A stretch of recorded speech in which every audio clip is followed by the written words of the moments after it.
Asal-usul Pulau Kemaro di Sungai Musi Palembang, kisah cinta Siti Fatimah dengan putra Raja Tionghoa. Jika berkunjung ke Palembang, Sumatera Selatan, dan sudah mencicipi kulinernya, tidak salahnya jika berwisata ke Pulau Kemaro. Pulau Kemaro merupakan sebuah delta kecil di Sungai Musi dan terletak 6 km dari Jembatan Ampera. Pulau Kemaro adalah tempat rekreasi yang terkenal di Sungai Musi. Di tempat ini terdapat sebuah vihara Cina, Kelenteng Hock Ching Rio. Pulau Kemaro juga disebut sebagai tempat yang melegenda karena cerita unik dan keistimewaannya. Nama Pulau Kemaro berasal dari kata kemarau, karena pulau ini tidak pernah tenggelam atau terendam meskipun air Sungai Musi sedang pasang.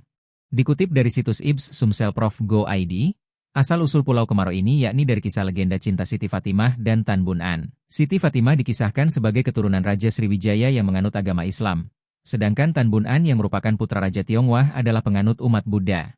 Meskipun mereka beda keyakinan dan etnis, tidak menjadi kendala bagi keduanya untuk merajut hubungan hingga ke jenjang pernikahan. Tan Bun An lalu memboyong sang pujaan hati ke negara asalnya untuk meminta restu dari orang tuanya. Setelah merestui pernikahan sang anak, orang tua Tan Bun An lalu memberikan hadiah berupa 7 guci besar yang berisi emas kepada sang anak dan menantu. Setelah beberapa waktu, mereka kembali lagi ke Palembang. Sesampai di Palembang, Tan Bun An ingin melihat hadiah emas di dalam guci yang diberikan orang tuanya. Namun, betapa terkejutnya Tan Bun An yang dilihatnya adalah sayuran sawi-sawi yang sudah membusuk.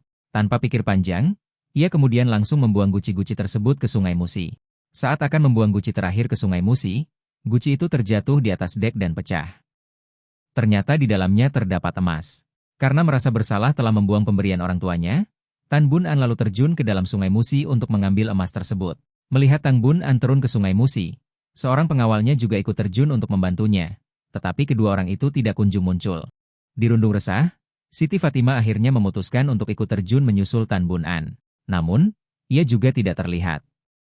Beberapa waktu kemudian, dari tempat sejoli itu terjun muncul pulau kecil yang tak tenggelam saat Sungai Musi pasang sekalipun.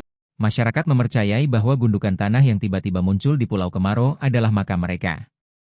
Inilah legenda asal mula pulau seluas sekitar 180 hektar itu.